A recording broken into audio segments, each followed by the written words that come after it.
to demonstrate a new technique. It's not a new technique, but it's new to me, so it's a new technique.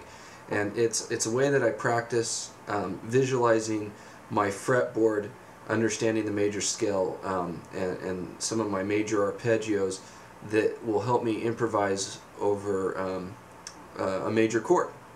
So what I do is I start off by just simply in this exercise playing a scale, the major scale. I'm going to play C major, so I'm on my 6th string, first finger starts on the 8th fret, and I will be playing 3 notes per string. So I'm going to just say the fret numbers as I go through this. So I'm going to go 8, 10, 12. I'm going to go to my 5th string, I'm going to play 8, 10, 12. Then I'm going to go 9, 10, 12. 9, 10, 12. 10, 12, 13. 10, 12, 13.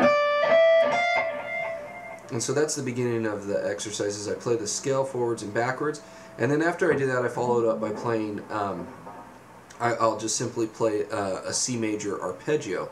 Arpeggio is just a broken chord, taking the C major chord and breaking it up.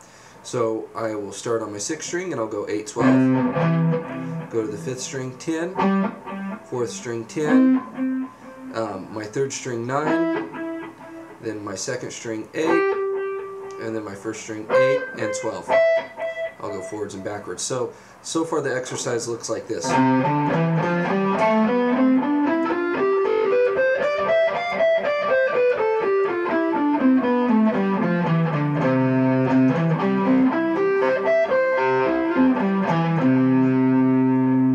So what I have here is I just simply, I can see all of my notes that I would want to use in an improvisational setting.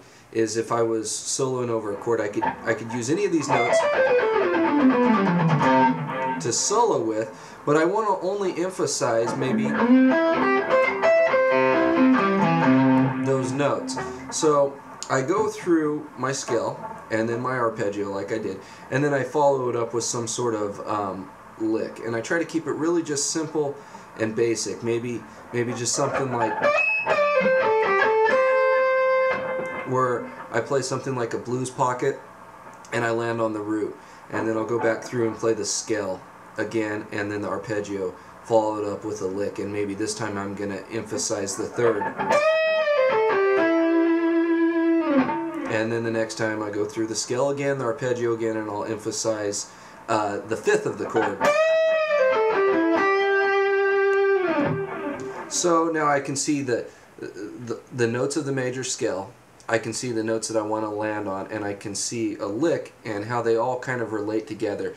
And then as I get more comfortable with that, maybe I'll expand my licks, go into different strings.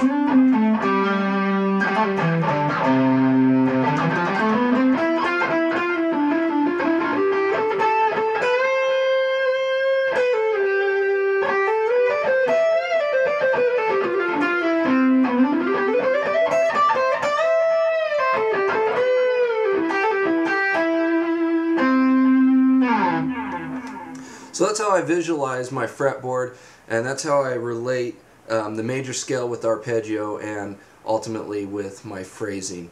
And that way, when I practice this way, I can always make sure that I know where the right note is at the right time. Whereas if you just have a scale and you say, play the scale over a chord, it's kind of misleading because which notes work and which notes do not work. I find this method for me to be the best way to visualize the fretboard and how to improvise over the top of it.